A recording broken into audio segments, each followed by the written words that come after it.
Assalamualaikum warahmatullahi wabarakatuh. Selamat pagi semuanya. Berjumpa lagi kita pada tutorial online di mata kuliah Perspektif Global.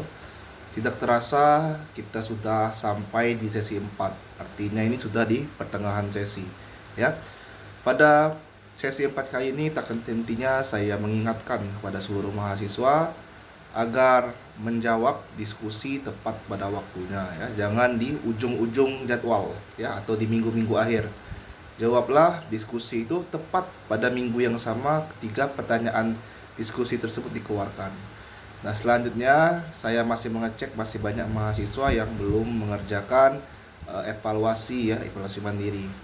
Selain menjawab diskusi, setiap mahasiswa juga diwajibkan untuk mengisi evaluasi mandiri, ya, atau tes mandiri. Selanjutnya itu daftar kehadiran juga tolong diisi. Jangan sampai daftar kehadirannya itu kosong, ya, seperti itu.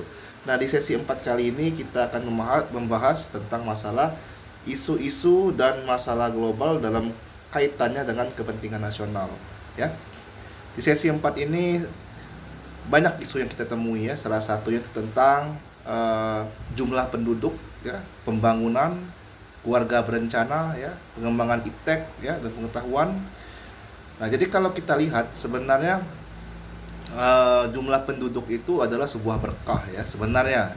Namun di lain sisi juga kalau tidak dimanfaatkan dengan bijaksana justru bisa menjadi sebuah musibah.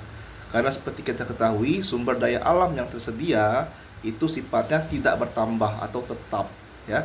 Sedangkan jumlah penduduk lajunya itu sangat cepat, tidak beriringan dengan kemampuan kita untuk mengolah sumber daya alam. Nah, oleh sebab itu banyak sekali program-program yang dilaksanakan pemerintah. Salah satunya itu bisa kita lihat di program keluarga berencana, ya, seperti itu. Nah, untuk lebih tahu tentang materi ini silakan kalian baca di rangkuman materi di bawah, ya, pada materi inisiasi 4.1, ya. Silakan dipelajari. Selanjutnya jangan lupa untuk mengisi kuis, ya, kuis mandirinya, ya. Itu saja sapaan pada sesi 4 kali ini. Semoga semuanya sehat, semoga semuanya tetap bersemangat untuk mengerjakan tugas-tugas dari mata kuliah ini sampai selesai. Lebih kurang saya mohon maaf, saya akhiri. Wassalamualaikum warahmatullahi wabarakatuh. Selamat pagi semuanya.